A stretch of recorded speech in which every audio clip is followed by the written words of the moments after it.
আসসালামু আলাইকুম এভরিওয়ান, আপনারা সকালে কেমন আছেন? আশা করি সবাই অনেক ভালো আছেন। আলহামদুলিল্লাহ আমিও অনেক ভালো আছি। আজকে আমি আপনাদের কাছে ভিন্ন ধরনের আরেকটা রেসিপি নিয়ে চলে আসলাম।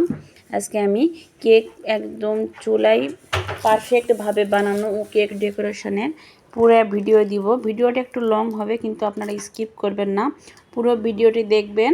আপনারা ঘরে তাহলে এরকম অনেক মজাদার হোমমেড কেক তৈরি করতে পারবেন। আপনাদের আর বাইরে থেকে হাজার হাজার টাকা দিয়ে কেক কিনে নেওয়া লাগবে না। আর হোমমেড কেক তো অনেক স্বাস্থ্যের জন্য ভালো, সেটা তো আপনারাও জানেনই। চলুন পুরো ভিডিওটা দেখাই, স্কিপ করবেন না। আর নতুন বন্ধুরা একটা সাবস্ক্রাইব করে পাশেই থাকবেন, আর ভিডিওটি দেখে একটা লাইক করবেন। এই যে দেখুন, প্রথমে আমি ডিম, যদি আপনাদের ফ্রিজে থাকে তাহলে রুম টেম্পারেচারে ডিম নেবেন। 3-4 ঘন্টা আগে ডিমটা বের করে রাখবেন। এখানে আমি 5টি ডিম নিয়েছি। ডিমের প্রথমে সাদা অংশটা আমি এখানে একটা ইলেকট্রনিক বিটার দিয়ে বিট করে নিতেছি। এটা ইলেকট্রনিক বিটার ছাড়া বা হ্যান্ড উইচ যদি থাকে, সেই হ্যান্ড উইচ দিয়েও আপনারা করে নিতে পারেন, কিন্তু হ্যান্ড উইচ দিয়ে সময় আপনাদের একটু বেশি লাগবে, প্রায় 30-40 মিনিটের মতন লাগবে ফর্ম করতে। কিন্তু ইলেকট্রনিক বিটার হলে বাস 4-5 মিনিটের মধ্যে এটা ফর্ম হয়ে যাবে। এই যে দেখুন, আমি এখানে প্রায় 1 কাপের মতন চিনি নিয়েছি।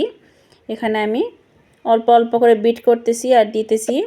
আগে আমি ডিমের সাদা অংশ দিয়েছি, সাদা অংশ দিয়ে আমি ফর্ম করে নিয়ে এখানে আমি ডিমের কুসুমটা দিয়ে দিলাম। আর এখানে সামান্য হাফ চামচের মতন ভ্যানিলা এসেন্স দিলাম, এটা ডিমের ব্যাড স্মেলটা দূর করার জন্য। আর এখানে 2 টেবিল চা চামচ আমি সাদা তেল দিলাম।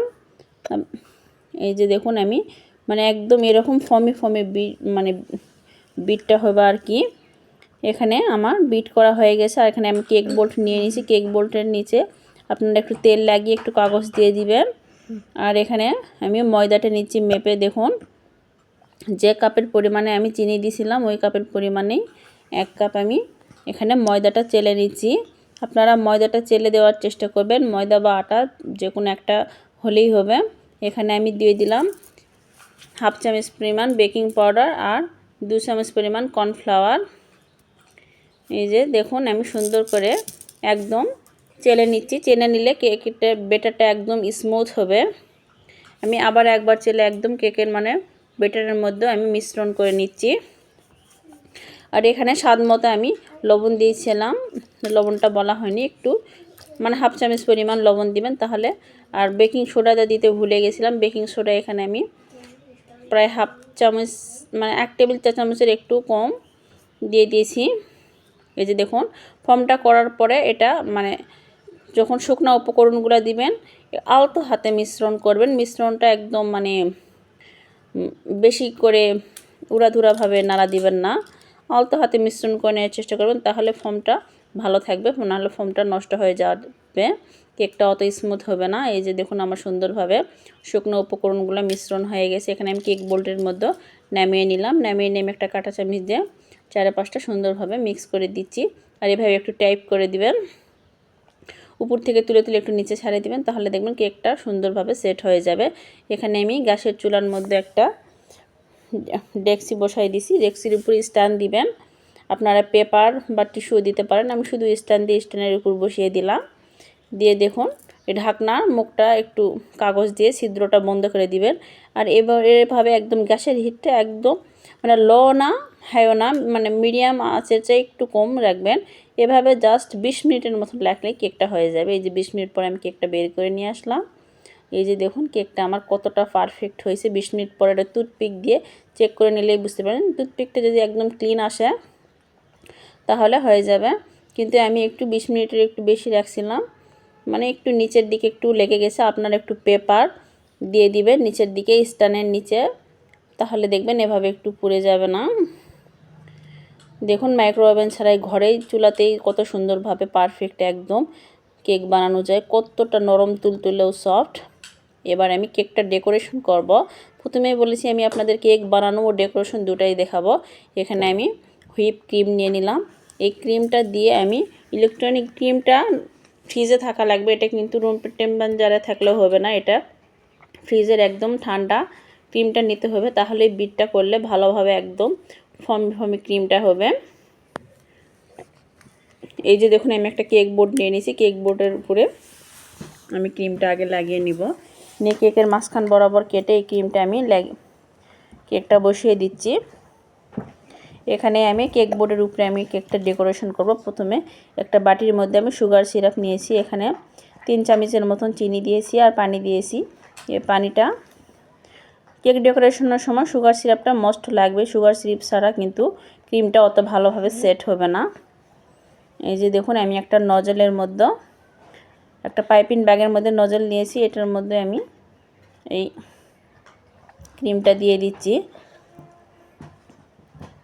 এই যে দেখুন আমি কেকটা কিভাবে ডেকোরেশন করি। আপনারা ঘরে আমার ভিডিওটি যদি দেখেন তাহলে ঘরে অনেক সুন্দরভাবে কেক মানে ইজিলিভাবে এতটাই সহজভাবে ঘরে কেক বানানো যায় আর ডেকোরেশন করা যায়, সেটা আপনারা ভাবতেও পারবেন না। কিন্তু আমার পুরো ভিডিওটা দেখবেন, দেখলেই বুঝতে পারবেন। আমি স্টেপ বাই স্টেপ প্রতিটা স্টেপ আমি আপনাদের বলে দিতেছি। আর আমার ভিডিওটি যদি আপনাদের কাছে ভালো লাগে থাকে তাহলে প্লিজ দয়া করে একটা লাইক করবেন আর সাবস্ক্রাইব করে বন্ধু হয়ে পাশে থাকবেন। আর যেসব বন্ধুরা তো সাবস্ক্রাইব করেছেন তাদেরকে অসংখ্য ধন্যবাদ। আপু ভাইয়ারা অনেকে আমার ভিডিওটি দেখে কিন্তু লাইক করেন না, আপনাদের একটা লাইক আমার কাছে অনেক মূল্যবান। সেই জন্য বলতেছি ভাইয়া আপু আপনারা সবাই আমার ভিডিওটি দেখবেন, দেখে একটা লাইক করবেন আর কমেন্টে বলে যাবেন আপনাদের আমার ভিডিওটি কেমন লাগলো। আপনাদের কমেন্ট পড়ে আমি ভিডিও বানাতে অনেক উৎসাহিত হই, আমার অনেক ভালো লাগে। আর নতুন বন্ধুরা হলে একটা সাবস্ক্রাইব করে পাশে থাকা বেল আইকনটা ক্লিক করে দিবেন, তাহলে নতুন কোনো ভিডিও আমি ছাড়া মতো আপনি নোটিফিকেশন পায় আবার চলে আসতে পারেন। এই যে দেখুন কিভাবে আমি একদম পুরা কেকটা ক্রিম দিয়ে কভার করে নিয়েছি। এখানে আমি একটু ফুড কালার মিশিয়ে দিলাম, এটা আমি পিঙ্ক কালার দিলাম। পিঙ্ক কালার দিয়ে আমি এখানে একটা গোলাপ বানানোর চেষ্টা করলাম। তারপরে ভাবতেছি আমার হাতে একদম সময় অল্প, তখন ভাবতেছি না গোলাপ আর বানাবো না। দেখুন আমি একটা গোলাপ বানিয়ে নিয়েছিলাম অলরেডি। তারপরে আমি গোলাপ না দিই, কারণ আমার মেয়ের জন্মদিন ছিল, আমার মেয়েটা একদম ঘুমিয়ে যাচ্ছে এমন অবস্থা, এই জন্য আমি গোলাপটা আর বানালাম না, একদম শর্টকাটে এই যে একদম সিম্পল একটা আমি ডিজাইন করে নিচ্ছি। পিঙ্ক কালার আর হোয়াইট কালার মিশ্রণ একসঙ্গে দিয়েছি, একসঙ্গে দিয়ে দেখুন এই ডিজাইনটা একদম সিম্পল, নতুনদের জন্য অনেক সহজ, যেটা একবার দেখলেই মানে করে নিতে পারবে। দেখুন একদম ঝটপট হয়ে যায় আর বাচ্চাদের তো অনেক পছন্দের। বাচ্চাদের যদি এরকম ক্রিম দিয়ে যদি ঘরেই আপনি যদি বানিয়ে দিতে পারেন তাহলে অনেক খুশি হয়ে যাবে। আপনাদের হাজার হাজার টাকা দিয়ে কেক এভাবে কিনে এনে দেওয়া লাগবে না, ঘরেই অনেক স্বাস্থ্যকর হোমমেড কেক আপনারা বানিয়ে দিতে পারবেন।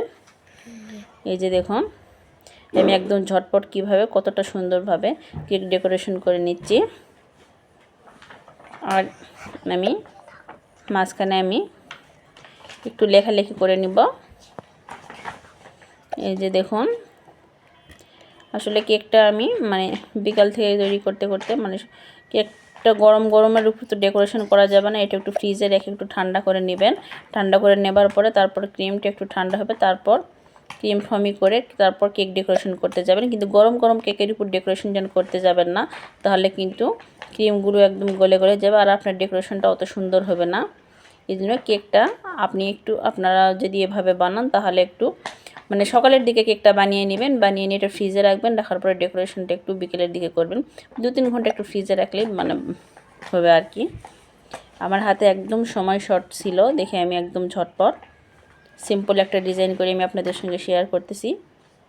এরপর আপনারা আবার কোনো যদি ভিডিও চান তাহলে আমার কমেন্টে বলে যাবেন, আমি আবার আপনাদের অন্যরকম ভিডিও বানিয়ে আমি আপনাদের দেখিয়ে দিব। আর আমার ভিডিওটি আপনাদের কাছে কেমন লাগলো সেটা প্লিজ আপনারা কমেন্টে বলে যাবেন। এই যে দেখুন আর মাশাআল্লাহ দিলে আমার মেয়ের বার্থডে, সবাই দোয়া করবেন অনেক অনেক। আর কেকটা কেমন হয়েছে সেটাও বলে যাবেন। আর নিত্য নতুন ভিডিও পাওয়ার জন্য আমার পাশেই থাকবেন, আমার ইউটিউব চ্যানেলে একটা সাবস্ক্রাইব করে পাশেই থাকবেন।